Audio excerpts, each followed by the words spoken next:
اچھا جی، میں ہوں سلمان رشید اور ایک مسافر کی دنیا کی ایک نئی قسط کے ساتھ آپ کے سامنے ہوں۔ یہ کہانی بھی بلوچستان کی ہے اور ایک بلوچستان کے بہت ہی دور دراز علاقے کی۔ اگر آپ نقشہ دیکھیں تو جہاں وہ بڑا سا ایم بنتا ہے بلوچستان کا ایران کے ساتھ، یہ کہانی وہاں کی ہے۔ گوگل ارتھ سے لیے ہوئے ایک نقشے کی تصویر ہم آپ کو دکھا دیتے ہیں تاکہ آپ کو کچھ اندازہ ہو جائے کہ یہ کہاں ہے۔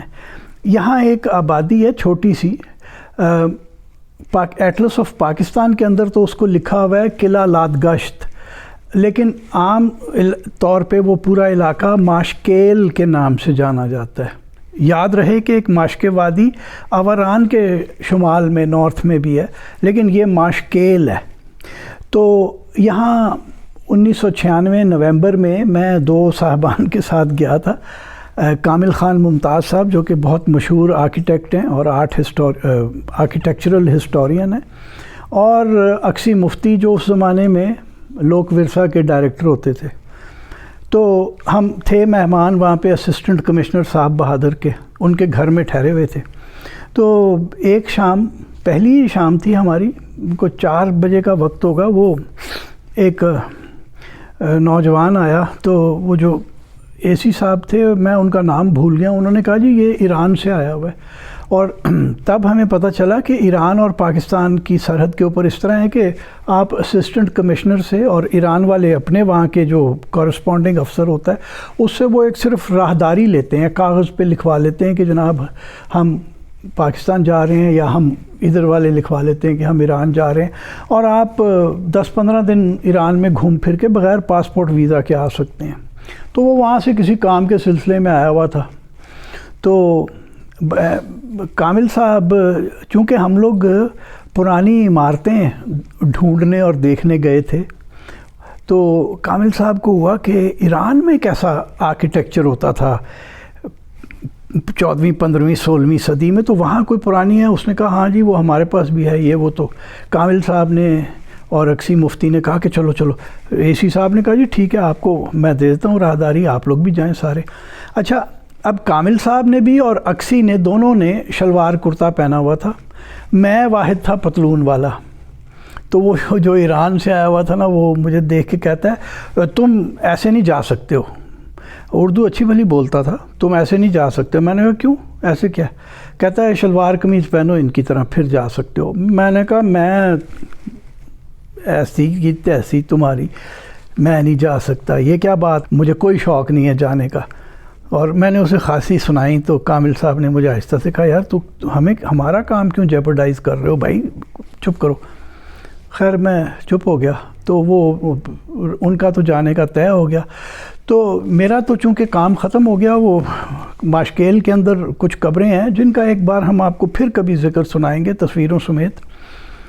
تو میں نے کہا کہ جی ٹھیک ہے، آپ لوگ جا رہے ہیں، 2-3 دن آپ وہاں لگائیں گے، میں ایسے ہی یہاں پہ پڑا گلتا سڑتا رہوں گا، میں کوئٹہ جاتا ہوں اور کام کرتا ہوں وہاں جا کے۔ تو اے سی صاحب نے کہا ہاں جی صبح ایک بس چلتی ہے یہاں سے جو کہ شام کو کوئٹہ پہنچا دیتی ہے آپ کو۔ میں نے کہا واہ یہ تو بڑا اچھا ہے۔ تو خیر میں نے کہا جی مجھے ٹکٹ دلوا دیں۔ تو انہوں نے کہا وہ 250 روپے ٹکٹ ہوتا ہے۔ میں نے 500 روپے نکال کے جیب سے دیے ان کا۔ وہ چپراسی آیا اور تھوڑی دیر کے بعد وہ کہیں ساتھ والے کسی آبادی سے چلتی تھی۔ اچھا، بلوچستان اتنا وسیع ملک ہے، اتنا بڑا ملک ہے، آبادی تھوڑی سی ہے، تو 4 گھر ادھر ہوتے ہیں، 4 گھر 5 میل دور ہوتے ہیں، کوئی اس طرح کا ہوتا ہے۔ تو وہ کہیں باہر سے وہ ٹکٹ لینے گیا کسی دوسری آبادی سے، اور تھوڑی دیر بعد واپس آ کے کہتا ہے کہ جی وہ بس والے کہہ رہے ہیں کہ جی ٹھیک ہے ٹکٹ اور باقی 250 روپے صبح آپ کو واپس مل جائیں گے، آپ 6 بجے آ جائیں، 6 بجے وقت بس روانہ ہوگی۔ میں نے کہا اچھا۔ اب یہ اتنا ویسٹ میں ہے، اتنا مغرب کی طرف ہے یہ ہمارا بلوچستان کا یہ حصہ کہ شاید اسے ایک ٹائم زون ہی علیحدہ ہونا چاہیے تھا، یعنی پاکستان سے کو آدھا پونا گھنٹہ پیچھے ہوتا، کیونکہ یہاں نومبر میں صبح 6 بجے تو روشنی ہو جاتی ہے، لاہور میں ہلکی ہلکی روشنی شروع ہو جاتی ہے، وہاں 6 بجے صبح آدھی رات تھی۔ تو خیر میں صبح اٹھا، جھٹاپٹ شیو ویو کی تیار ہوا، اور میں نے ڈرائیور اے سی صاحب کا اسٹینڈ بائی تھا وہ مجھے لے گیا. ادھر ہم پہنچے تو کیا دیکھتے ہیں, اس نے کہا جی بس تو یہیں سے جاتی ہے. تو پتہ نہیں یہاں تو کچھ بھی نہیں ہو رہا, اندھیرا گپ, کوئی حرکت نہیں, کوئی کچھ نہیں. اور وہ جگہ ایسی تھی بالکل جیسے پرانے زمانے کی سرائیں ہوا کرتی تھیں, یعنی ایک 4 دیواری, بڑی لمبی چوڑی 4 دیواری, اس کے اندر بے شمار کمرے. اچھا وہ اندر ہم گئے کار لے کے, تو کیا دیکھتے ہیں کہ وہاں وہ نارنجی اور سفید رنگ کی بس کھڑی ہے, کوئی بتی نہیں جل رہی. ہمارے ہاں تو جب بس نے چلنا ہوتا ہے نا تو وہ یو ایف او سے زیادہ روشنیاں جلا بجھا رہی ہوتی ہے. تو خیر وہ ہم نے دروازے کھٹکھٹانے شروع کیے. وہ جو مختلف کمرے تھے ان کے آخر کار میں وہ جو ڈرائیور تھا وہ ایک دروازے پہ پہنچا تو اندر سے کوئی آواز آئی. اس نے خیر دروازہ کھولا تو اس نے کہا یار وہ کل میں آیا تھا تم سے, اب بلوچی میں بات کر رہے ہیں, مجھے تو بالکل سمجھ نہیں آتی. تو بلوچی میں اس سے کہہ رہا ہے کہ وہ بعد میں مجھے کہتا ہے کہ جی یہ کہہ رہا ہے کہ ہاں بس 6 بجے جائے گی. تو میں بھی آ گیا. میں نے کہا بھائی جان بس 6 بجے جائے گی؟ تو خیر وہ اتنے میں نا اٹھ کے باہر دروازے تک آ گیا تھا سر کھجلاتا ہوا. تو میں نے کہا کہ 6 تو بج گئے ہیں بھائی. تو بڑا حیران ہو کے کہتا ہے 6 اتنا وقتی بجتے ہیں, یعنی اتنی صبح 6 بج جاتے ہیں. اچھا نام پوچھا تو پتہ چلا کہ اس کا نام رمضان ہے اور یہ بس کا ڈرائیور ہے جس نے کوئٹہ ہمیں لے کے جانا ہے. تو میں نے کہا یار تو پھر اب تم تو سارے سوئے پڑے, یہاں تو کوئی حرکت نہیں ہے, کیا کریں؟ کہنے لگا جی آپ جائیں 8 بجے آئیں آپ. میں نے کہا اچھا ٹھیک ہے. میں واپس آیا, اے سی صاحب نے میرے ناشتے واشتے کا بندوبست کرایا, کوئی آدھا پونا گھنٹہ وہاں بیٹھا میں, اور 8 بجے ٹھیک میں دوبارہ اس جگہ پہ مجھے ان کا ڈرائیور لے آیا. اب کیا دیکھتے ہیں کہ جی وہ بس جو ہے نا وہ احاطے میں سے اس کمپاؤنڈ میں سے نکل کے باہر آ گئی ہے, اور کوئی چند لوگ کھڑے ہیں اس کے ارد گرد, باقی ایسے ہینگر زون جنہیں آپ کہتے ہیں انگریزی میں, وہ بہت سارے لوگ ادھر ادھر گھوم پھر رہے ہیں. اور ایک طوفان چل رہا تھا ہوا کا, کوئی 40-50 ناٹ کی آندھی چل رہی تھی, اور ریت کو اڑا کے ایسے منہ پہ مارتی تھی کہ جیسے گولیاں پڑ رہی ہوں آپ کو. تو وہ میں نے پوچھا کہ ہاں جی تیار ہے؟ کہنے لگا جی بس بالکل تیار ہے, جانے کے لیے تیار ہیں, آپ بیٹھ جائیں بس میں. تو میں بس میں بیٹھ گیا. تو میرے علاوہ وہاں پہ ایک بلوچ, ہماری سائڈ کے بلوچ میاں بیوی تھے جو کہ, اور ان کے شاید 2 بچے تھے ساتھ, اور ایک جوڑا ایران سے آیا ہوا تھا جو صرف فارسی بولتا تھا یا بلوچی بولتا تھا. تو اور بے شمار بوریاں کھجوروں کی پیچھے رکھی ہوئی تھیں, کوئی 20-25 بوریاں پچھلی سیٹوں کے اوپر کھجوروں سے بھری ہوئی تھیں.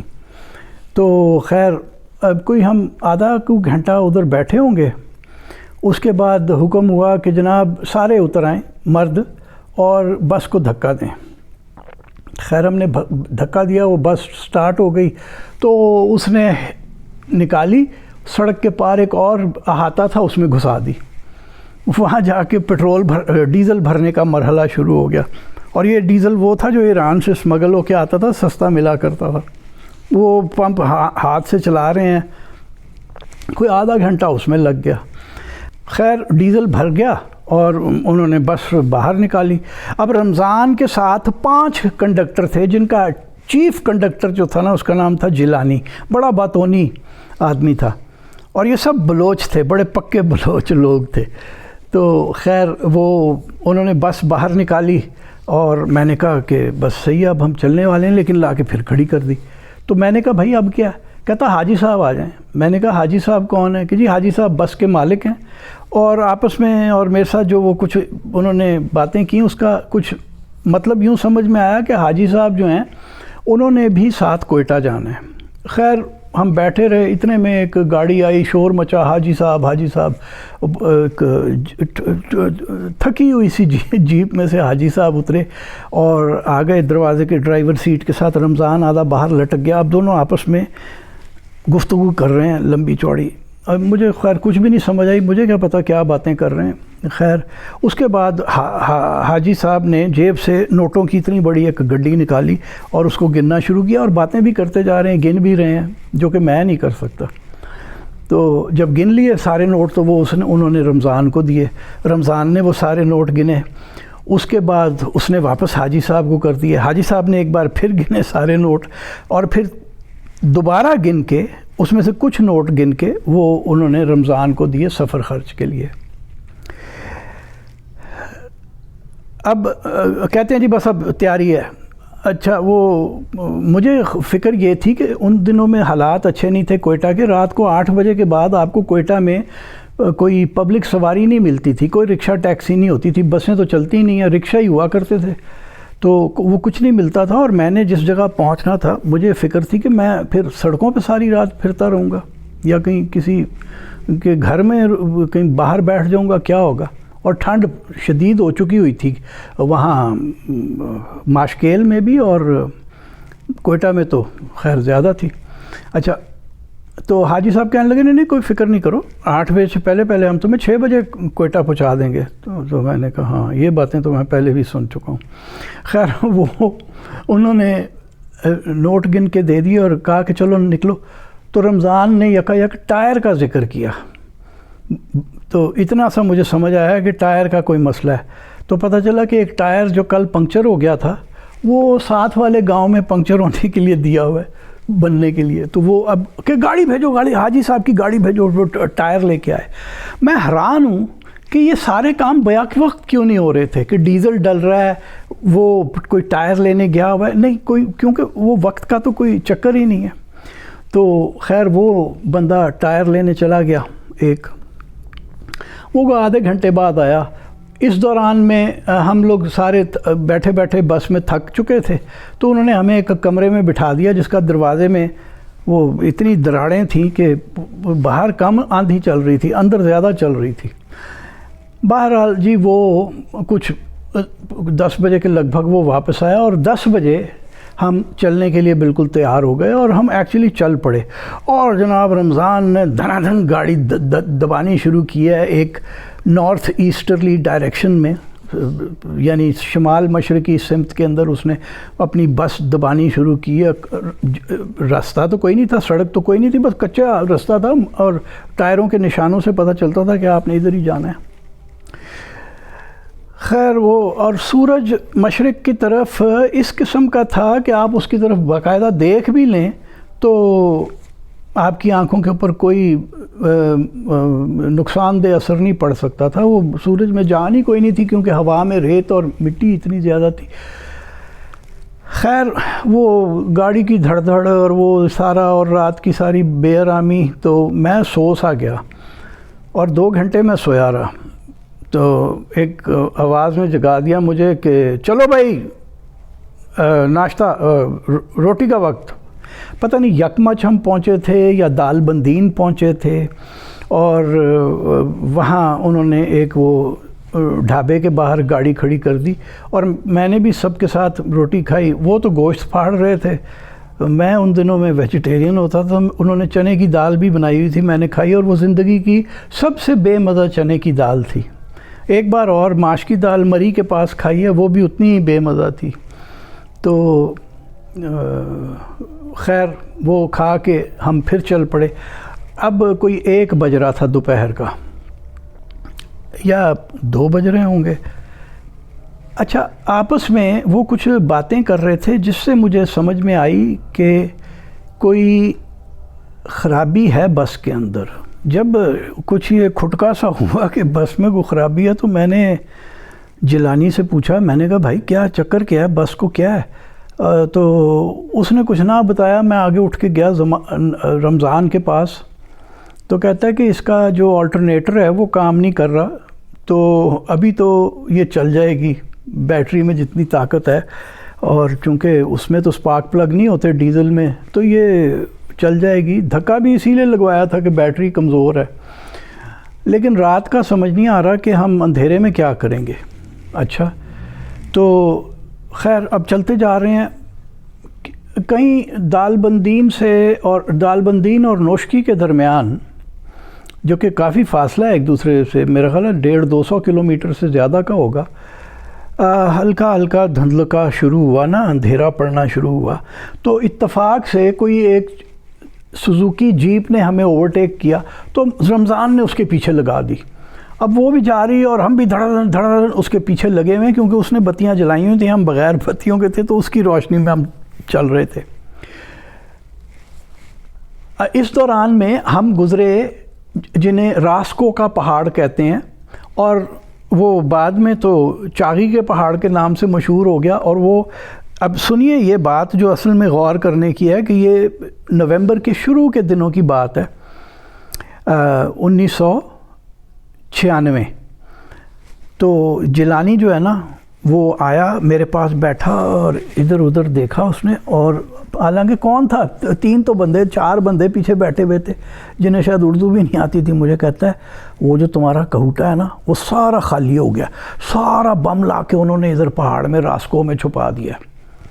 میں نے کہا اچھا، تو خیر میں نے کیا ماننی تھی یہ بات، تو آپ دیکھیے کرنا قدرت کا کیا ہوا کہ ٹھیک 1.5 سال بعد وہیں پہ ہم نے پہلا اپنا ایٹامک ٹیسٹ کیا، ایٹمی جو ہمارا بم تھا مشہور وہ ہم نے وہیں پہ پھاڑا، وہ راسکو کے پہاڑوں میں، جنہیں پھر اب چاغی کے پہاڑ کہتے ہیں کیونکہ وہ ضلع چاغی کا بنتا ہے۔ خیر اب ہم جیپ کے پیچھے لگے ہوئے ہیں اور ہم چلے جا رہے ہیں، تو یہ پہاڑ کے کہیں ختم ہونے کے آس پاس ہی نا وہ تھوڑی سی چڑھائی آئی۔ اب جیپ تھی، اس میں 2 بندے بیٹھے ہوئے تھے، یہ تھکی ہوئی ایک بس تھی، پتہ نہیں بیچاری میں کتنی جان تھی، یہ کرتی کرتی جیپ نکل گئی اور یہ پیچھے رہ گئے ہم۔ اندھیرا بھی اب پڑ چکا تھا، تو وہ کچھ رولتے پھر گرتے پڑتے ہم لوگ کرتے کرتے کرتے کسی طرح سے اندھیرے میں نوشکی پہنچ گئے۔ وقت پتہ نہیں 7-8 بج رہے ہوں گے۔ اچھا میں نے اب رمضان سے کہا یار تو کیا رات نوشکی میں رہیں گے ہم؟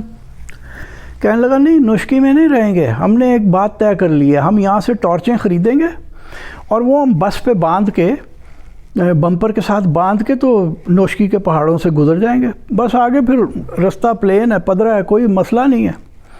میں نے کہا یار یہ تو بڑی ترکیب سوچی ہے تم نے۔ کہتا ہے بس تم دیکھ لو، ہم بہت تیز لوگ ہیں۔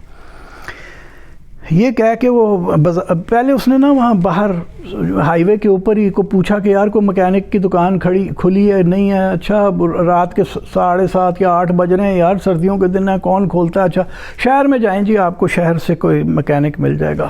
خیر وہ اندر چڑھا کے لے گئے شہر کے اندر، ایک جگہ لے جا کے اس نے بس کھڑی کر دی، بند بھی کر دی، اور وہ اس سے نا مجھے وہ جسے ایک ڈومس ڈے فیلنگ ہوتی ہے نا کہ لے بھی ہن مارے گئے ہیں، ہن نہ بس سٹارٹ ہونی ہے، آپ ایتھے ہی رات کرنی ہے۔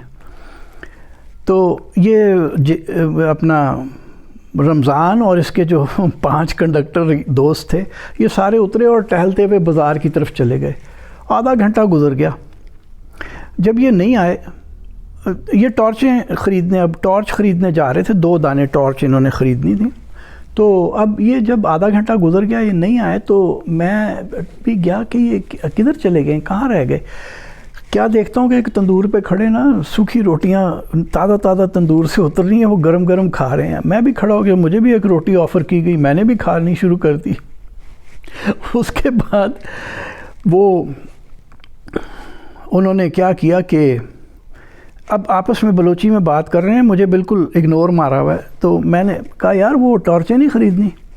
کوئی نہیں، میری بات نہیں سنی۔ دوسری دفعہ کہا، تیسری دفعہ کہا نا تو رمضان غصے سے پلٹا اور میری طرف دیکھ کے کہتا ہے یار تمہیں کوئی عقل ہے؟ ادھر نوشکی کے پہاڑوں سے کوئی ٹارچیں بھی باندھ کے گزر سکتا ہے بس کے ساتھ؟ عجیب بات کرتے ہو یار، پتہ نہیں کہاں سے آئے ہو۔ میں نے اسے بتایا کہ میں لاہور سے آیا ہوں یار، ہمارے وہاں تو ہو جاتا ہی ہے۔ خیر اسے میں نے یہ نہیں بتایا کہ یار وہ جو ایک کنڈکٹر کو تم پیچھے چھوڑ کے آئے ہو نا، اس نے وہ جو تمہارے بمپر میں آبلونگ انڈیکیٹر لائٹس لگی ہوئی ہیں نا وہ کھول کھال دی ہیں، اور اس نے تار کے لمبے لمبے ٹکڑے بھی ارینج کر لیے ہیں کہ جیسے ہی تم لوگ ٹارچیں لے کے آؤ گے، گول ٹارچیں ان آبلونگ سوراخوں میں سے ڈال کے وہ باندھ دے گا کسی طرح سے۔ وہ کر رہا تھا پیچھے یہ کام۔ اچھا خیر وہ میں نے کہا تو پھر کیا ہوگا، ٹارچ نہیں اب چل سکتی تو اب کیا ہوگا؟ کہتا وہ مکینک کوئی الیکٹریشین ڈھونڈ رہے ہیں، آ جائے گا کوئی نہ کوئی۔ میں نے کہا اچھا انشاءاللہ۔ خیر میں کہہ کے واپس بس میں آ گیا، آ کے بیٹھ گیا۔ کوئی آدھے کو گھنٹے کے بعد وہ ساری ٹیم واپس آئی، ان کے ساتھ ایک موٹا سا آدمی بھی آیا جو کہ اس نے وہ اپنا کوئی وولٹ میٹر ایک ہاتھ میں پکڑا ہوا اور کوئی پیچکس اور یہ پلاس بھی پکڑا ہوا، جسے ہم پلاس کہتے ہیں، پلائرز کو. تو وہ ڈیش بورڈ کے نیچے آ کے گھس گیا اور کچھ دیر کھٹر پٹر کی. پھر اس کے بعد اس نے کہا چلو بھائی سارے مرد اترو اور دھکا لگاؤ. ہم نے خیر دھکا لگایا تو بس سٹارٹ ہو گئی. اس نے رمضان کو کہا بتیاں جلا. بتیاں جلائیں، بتیاں فل، جناب ہیل، بہت اچھا جی، کمال ہو گیا، یہ ہو گیا. کہنے لگا کہ 250 روپے. اب رمضان کہتا ہے اچھا اس دوران میں آپ کو بتاؤں کہ یہ جب یہ روٹیاں کھا رہے تھے نا ادھر کھڑے، تو جب میں نے دیکھا کہ یہاں تو کوئی پروگرام نہیں چل رہا، تو میں نے ان سے پیسے مانگنے کی کوشش کی. اور وہ اس لیے کہ ایک فوجی جوان مجھے پیچھے مل گیا. اس نے کہا جی خاران سے آنے والی بس ابھی ادھر سے گزرے گی باہر سڑک سے، اگر آپ باہر چلے جائیں تو اس پہ بیٹھ کے کوئٹہ جائیں، 10 بجے تک آپ کوئٹہ ہوں گے. تو میں نے اسے اپنے جیلانی سے کہا جیلانی میرے 250 روپے دے دو یار. کہتا ہے 250 روپے تو نہیں ہے. میں نے کہا تو یار کل تو تم نے کہا تھا کہ مجھے مل جائیں گے بس میں. تو کہتا ہے کہ نہیں 250 نہیں ہے، ایرانی تومن ہے، یہ لے لو. ایران کا تومن اس زمانے میں پتہ نہیں 250 روپے کا مطلب تھا کوئی لاکھوں ایرانی تومن یا کچھ اسی قسم کی. تو اتنی بڑی گڈی مجھے کہتا ہے یہ لے لو. میں نے کہا میں نے سر میں مارنی ہے یار. تو کہتا ہے وہ پھر کوئٹہ جا کے لے لینا نا، اتنی جلدی کیا. میں نے کہا بس آ رہی، میں نے اس پہ بیٹھنا ہے. کہتا ہے نہیں. اتنے میں وہ فوجی کہیں بیچارہ ادھر بھی پہنچ گیا. تو مجھے کہتا ہے جی بس نکل گئی. میں نے کہا مارے گئے. اچھا خیر وہ رمضان کی ڈانٹ بھی کھا لی. اور وہ اب جب ہم یہ بس ٹھیک ہو گئی تو اس نے کہا جی 250 روپے دو. تو رمضان نے کہا 250 ہیں تیرے پاس؟ تیرے پاس ہے؟ تیرے پاس ہے؟ میں مجھ سے پوچھا، پہلے وہ ساری سواریوں سے پوچھا جو پیچھے 4-5 بیٹھی ہوئی تھیں کہ بھائی جان 250 روپے ہیں کسی کے پاس؟ ہر ایک نے کہا نہیں ہے. مجھ سے پوچھا تو میرے پاس تو تھے، لیکن میں نے کہا نہیں میرے پاس بھی نہیں ہے. میں نے کہا پہلے میں سالہ یرغمال ہوا ہوں 250 روپے کے عوض، تو اب اپنی میں جو وہ ہے رینسم منی وہ میں 500 روپیہ کر دوں؟ میں کہاں کا پاگل ہوں گا کہ کروں. میں نے کہا میرے پاس بھی نہیں ہے. خیر جی سارے بیٹھ گئے. سگریٹ کی ڈبی نکلی، وہ چاروں طرف پھری، سب نے سگریٹ لگا لی اور اب سگریٹ پی رہے ہیں مزے سے، کوئی بات نہیں ہو رہی. کچھ میرے خیال ہے 15-1 منٹ اسی طرح گزر گئے. پھر کسی کو خیال آیا کہ یار 250 روپے دو، جان چھڑاؤ. انہوں نے وہ اس کو 250 روپے دیے اور ہماری جان چھٹی. خیر چل پڑے جی اب پھر نوشکی کی طرف کہ جی رات کا کھانا نوشکی میں کھائیں گے. اور تو میں نے کہا یار 10 بجے تو ہم نے کوئٹہ پہنچنا تھا، تو اب یہاں تو 9 تو تقریباً بج رہے ہیں، تو نوشکی ابھی تقریباً گھنٹہ سوا گھنٹہ آگے ہے. کہتے کہ بس پہنچ جائیں گے کوئٹہ، آپ فکر نہ کریں، رات کو کوئٹہ پہنچا کے چھوڑیں گے آپ کو. خیر وہ ہم چل پڑے وہاں سے. تو ایک جگہ آ کے کہیں نوشکی کے پاس میں پھر بیچ میں سو گیا. کہیں آ کے نوشکی کے پاس آواز لگی کہ کھانا کھا لو. میں نے کہا میں نے نہیں کھانا. جیلانی نے بڑی بار مجھے کہا کہ کھا لو یار، کھانا کھانا ضروری ہے. میں نے کہا مجھے کوئی ضرورت نہیں کھانا کھانے کی، بھائی کوئٹہ پہنچا دے کسی طرح یار آج. خیر وہ کھانا وانا کھا کے آئے. ہم پھر ایک بار چل پڑے. میں سو گیا ایک بار دوبارہ سے، اور کہیں 1:30 بجے کے قریب بس رکی. تو میں سمجھا کہ ہم کوئٹہ پہنچ گئے، لیکن کوئٹہ نہیں پہنچے تھے. وہ کوئی کسٹم چیک پوسٹ تھی ایک باہر، وہاں پہ انہوں نے رک کے بس کی تلاشی ہوئی. اور وہ جو کھجور کی بوریاں تھیں ان کی بڑی چیکنگ ہوئی. تو ان کھجور کی بوریوں میں سے جب وہاں طے ہو رہا تھا نا کہ 250 الیکٹریشین کو دینے ہیں کہ نہیں، ان کھجور کی بوریوں کے ایک سوراخ میں سے جیلانی کھجوریں نکال کے لا رہا تھا اور سب کو کھلا رہا تھا. تو ان کا وزن تو ویسے ہی کم ہو چکا تھا.